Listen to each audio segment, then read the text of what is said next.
Well, good morning, church. It is good to see you. We went from snow to rain, but it is nice to be back together. A couple of things I just want to make you aware of before I get started this morning is this is not for a magic trick, okay? The big stage up front is not for me to perform something entertaining for you. It's for you to be able to. So if you haven't seen on our branch out calendars or our branch out material that's coming up in just a few Wednesdays now, we're going to be packaging our blessings bags for the homeless again. All right, twice a year we come together and we do a donation drive for small little toiletry items, gloves, things like that. And we package them up into individual sized baggies so that each member of our church family, each household, can take one of these and find an opportunity to bless someone who is experiencing homelessness, whether it's in the extreme temperatures of the summer or the winter. And so we only have 2 more Sundays before we're going to be doing that on a Wednesday night. So let me encourage you to find some time in the next week to hit up your local stores, to get one of the packaging lists that were emailed out, and so that we can participate in this together and bless people outside our walls. That is so much about what God's mission in this world is to bring full and abundant life to people. And doing it through these homeless care packages is an incredible way for all of us to be able to participate that on a regular basis. Secondly, this coming week, Bob and Helen Lafreniere are going to be having their 70th 70 wedding anniversary. Yeah, what a blessing that is. I think Helen officially deserves a national award for being Bob's wife for 70 years. Yeah, they're not here this morning. You know, they faithfully commune with us online every single week. But make sure and give them a call and congratulate them on their wonderful love and achievement together. So this is our third week in the letter to the Hebrews. And we've determined that the main focus of this letter, or really it might have been a sermon manuscript that was written to a congregation, was to encourage a weary church. You remember this? It's been a couple weeks now. This was written to encourage a weary church. These were Christians who were tired, who were facing persecution, who frankly seemed like they were ready to give up their faith in lieu of an easier path. And so the preacher, he writes this to exhort them towards faithfulness, and more than just faithfulness, but perseverance through the hard times to come. And so in the first couple chapters, we read about how they spent time saying why and how they should see that Jesus is worthy of fighting for, that they don't need to give up, that they shouldn't be pursuing other saviors in this world, but that Jesus is the superior Savior, and he is worth fighting for, and nothing else compares to him as the Son of God. But as the letter keeps on going, he begins to remind them that even though the Christian walk that they're on might lead to some very real difficulties, and in their ancient Roman world it absolutely did, it was still actually a more joyful and satisfying and better life to walk with Christ than if they gave him up. Sure, giving him up might mean they wouldn't be persecuted, that they could get better jobs, that they wouldn't be laughed off the streets every day, that they wouldn't be taken to their death. But that life without Christ would still be less joyful and less satisfactory than if they had stayed with him. There's a story of a woman who wanted to take her son on a surprise trip to Disney World, okay? And didn't tell him where they were going. She packs up the bag, she packs up her son, and they start off on this 12 to 15-hour car ride through the country to get to that special place in Central Florida. And at first, the boy was extremely excited, right? Not knowing where he was going, the anticipation, the excitement of this unknown destination just made him giddy with excitement, sitting in the back of the car ready for this wonderful trip. But by hour 3, that excitement had given way to boredom, right? And not just boredom, but he began to question if this destination would really be worth all the time spent in the car, all the discomfort and boredom along the way. By hour 6, it wasn't just boredom, it was he started making and devolving his own plans. Look, Mom, here's the Smoky Mountains. Let's just stay there. I'm sure this would be plenty fun, okay? Let's just stop now, get a cabin, and hike in the Smoky Mountains, go see the strange sights of Gatlinburg, whatever, right? Or here, Mom, there's Atlanta. Let's go to a ball game. Let's go to the zoo. It's not worth it to stay in the car. This will be good enough. let's just stop here and go now. And by hour 12, he's just losing it, right? Crying and complaining. Almost on the verge of ruining the chance of such a fun, wonderful trip.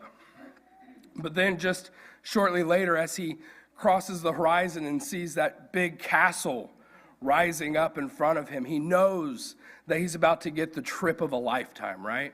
That he will experience joy and magic at a level he was never going to see before. And he knew at that moment that his complaining was pointless and was never really merited. That his childish plans and other plans he had made along the way, that they would have been much worse and never would have lived up to the plans that his mother had made for him, right?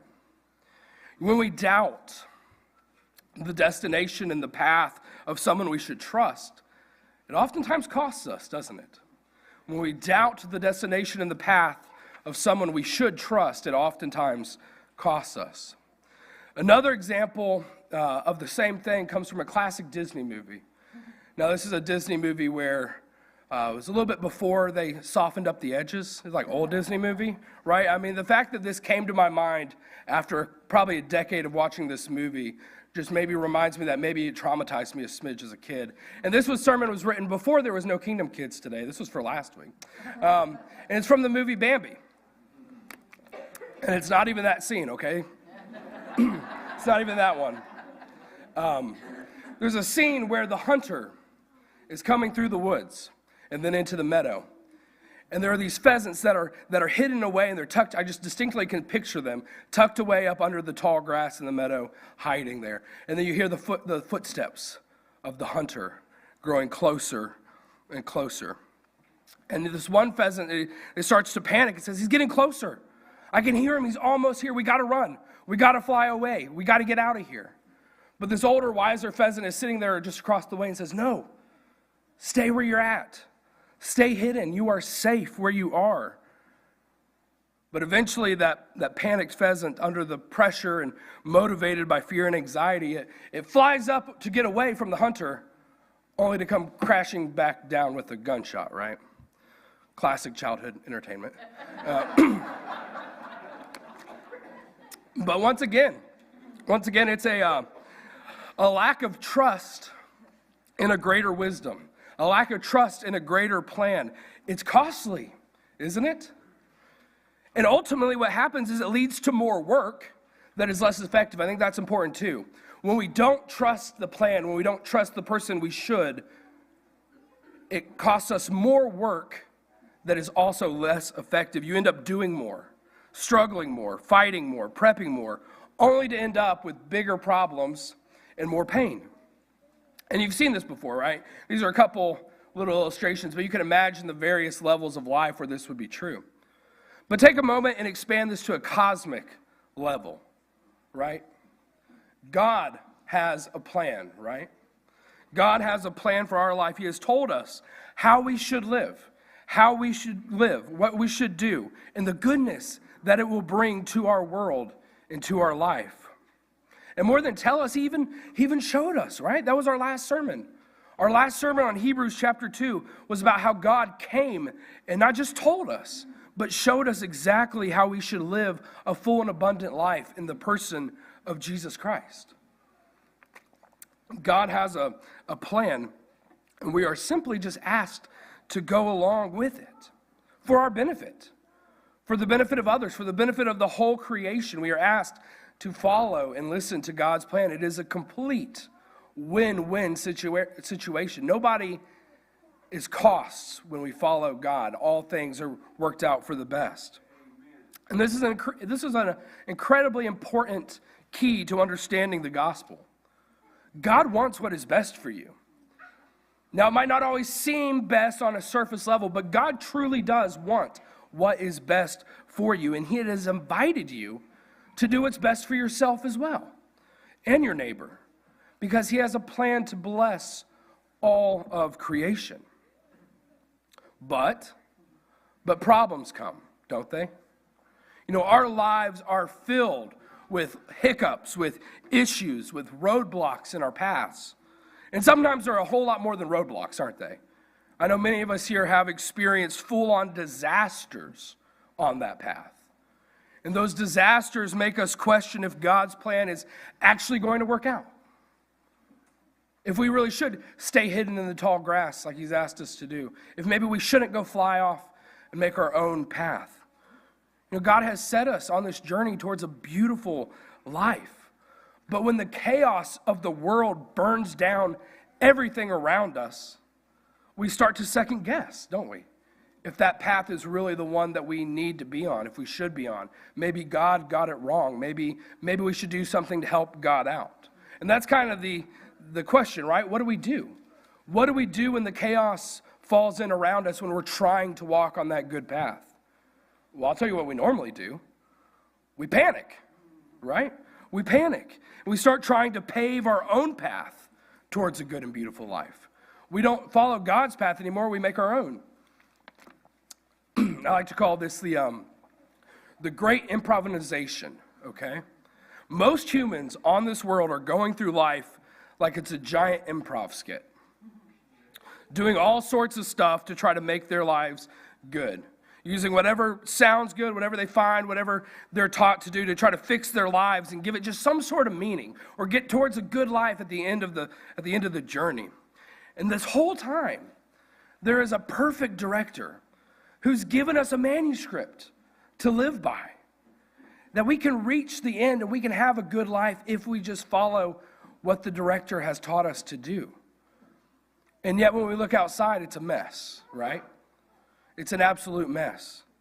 Because people have given up that good manuscript, given up that good path, and are ad-libbing and improvising how they think their lives should be, how the world should be, all the while ignoring those clear instructions from a holy God. And to be clear this morning, I just want to say this. I don't blame the world, most of the world, for that mess, okay? There's a lot of people who don't know that script is there, who don't know that there is a good and holy director who is there trying to lead them towards a good destination. And when they don't know that, I don't blame them for improvising in their life and creating a mess. I'm much more disappointed in those of us who knew God's plan and yet abandoned it when things got hard, right?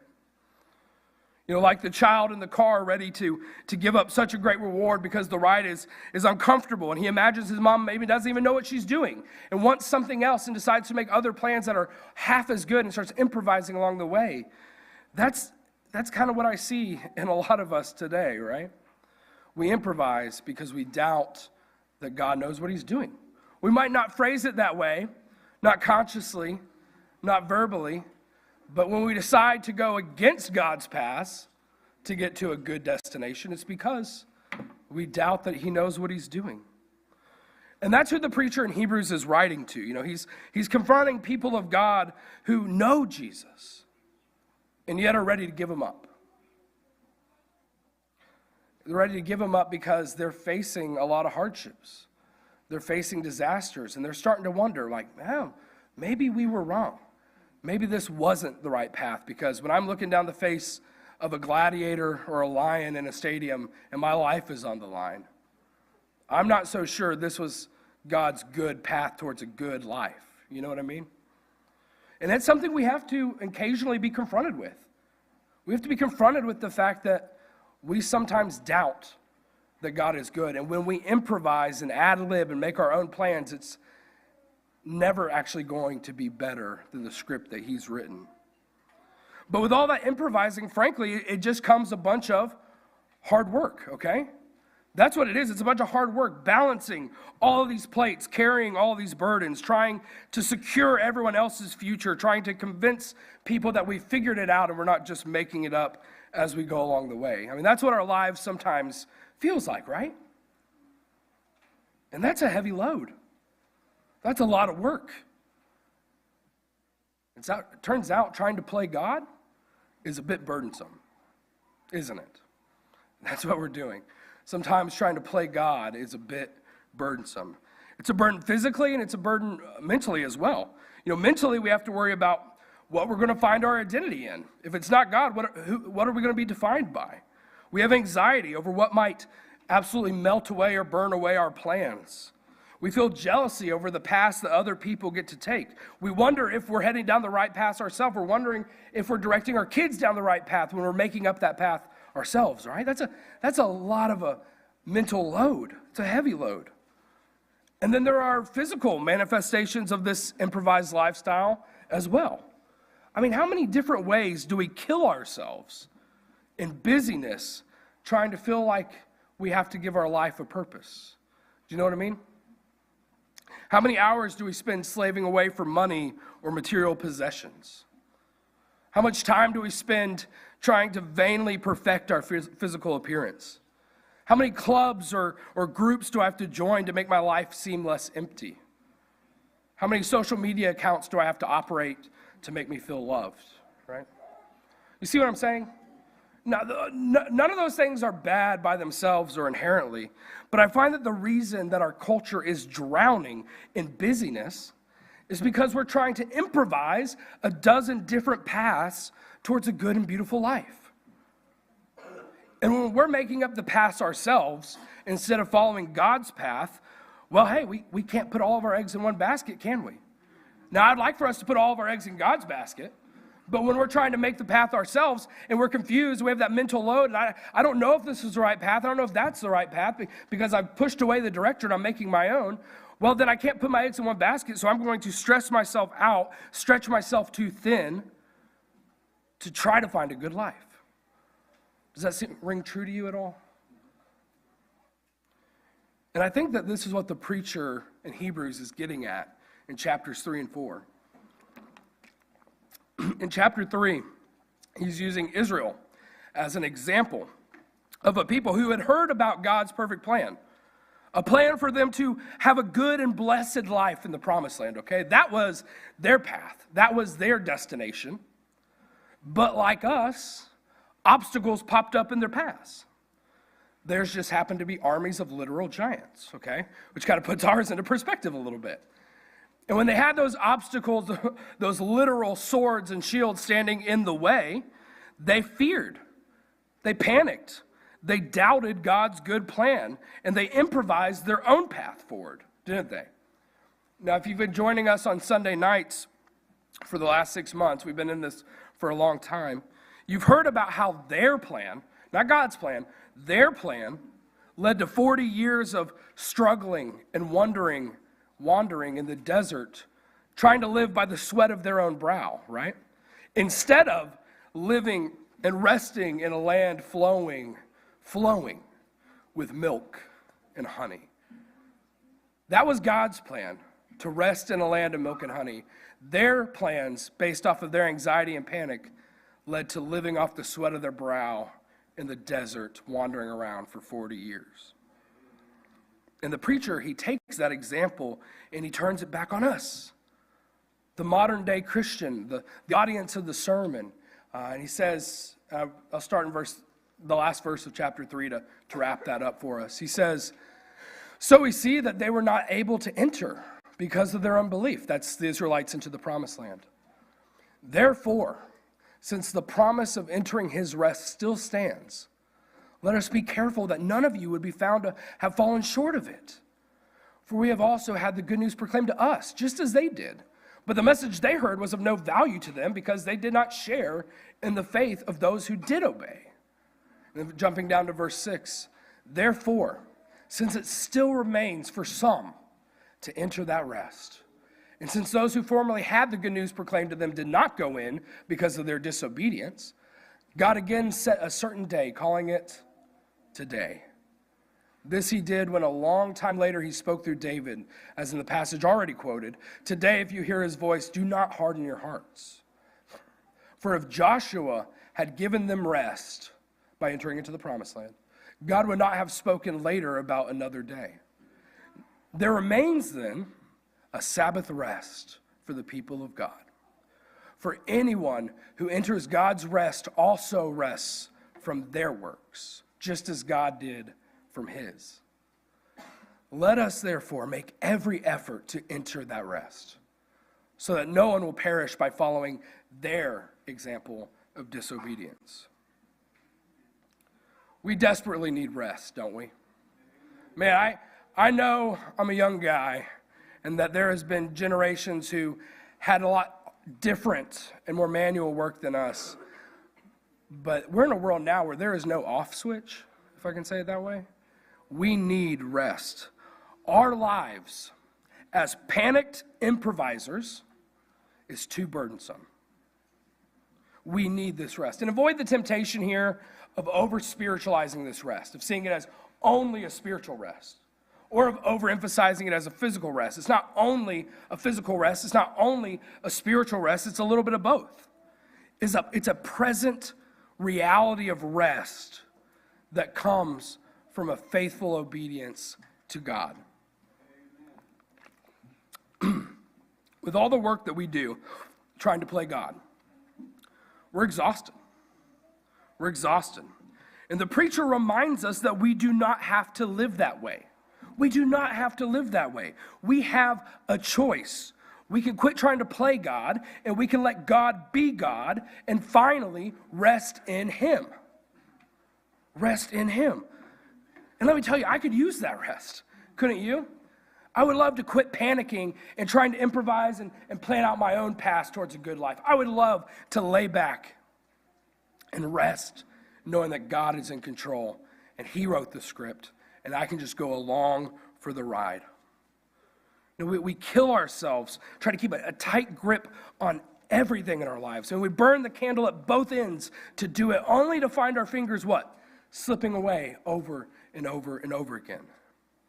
And I know that when I try to be in control, when I try to be the director and improvise my own life, when I try to make my own plans for happiness, when I try to guide the plan for my family's happiness, help lead the church into my own plans for happiness, my rebellion only leads to exhaustion. Time and time again. I need that rest. I need that rest. And I imagine you do too. And then here comes a God who calls us to lay down those burdens, to put down the pen, to lay down our attempts at making our own path, and He invites us to rest in Him, to let Him be God, and let Him carry those burdens so that we might discover that genuine rest that comes in faith. Jesus says, "Come to me, all you who are weary and burdened, and I will give you rest. Take my yoke upon you and learn from me, for I am gentle and lowly in heart," humble in heart, this translation says, "and you will find rest for your souls. For my yoke is easy and my burden is light." This is true rest. Relying on God and confidently following His path. That is how we find true rest. Nothing else. I'm convinced nothing else. And we find a lot of we try to find a lot of other paths towards rest, don't we? I mean, we think to ourselves, well, hey, if I have enough money, then I can have rest because I can buy things, I can buy space, I can buy time, and then I can relax. But as the old adage says, more money, more problems, right? It doesn't work. You can ask the richest man in the world if he has a deep-seated rest because of the money that he has. No, it's not going to be there. Sometimes that we think the next stage of life will give us rest. That there's so much right here that I can't rest, but when I get to this age, when my kids get this old, when I move out of this season, I'll have rest. And what do we find? That new stage has problems of its own, doesn't it? Or we could go super literal. We can choose to be a minimalist, get rid of a bunch of stuff, and think, hey, the less I have, the less obligations I have, the more rest I'm going to have. But let me challenge you. Go ask someone experiencing and living in homelessness if their lack of possessions, if their lack of appointments gives them more rest. I don't think it does. There is one path to this rest, at least one path to this deep, soul-nurturing rest. And that's being able to lay down our worries and letting God guide us into glory. One more from Jesus. "Peace I leave with you. My peace I give you. I do not give to you as the world gives. Do not let your hearts be troubled, and do not be afraid." This is God's gift to us. And maybe you're here this morning and you need that gift. Maybe it's time for you to lay down your burdens. If you need that rest from God, know that it is yours for the taking. You can give up the act. You can quit trying to do everything yourself, and you can finally rest knowing that God is in control. We invite you to accept that truth and reality into your life today. You're welcome to come forward as we stand and as we sing.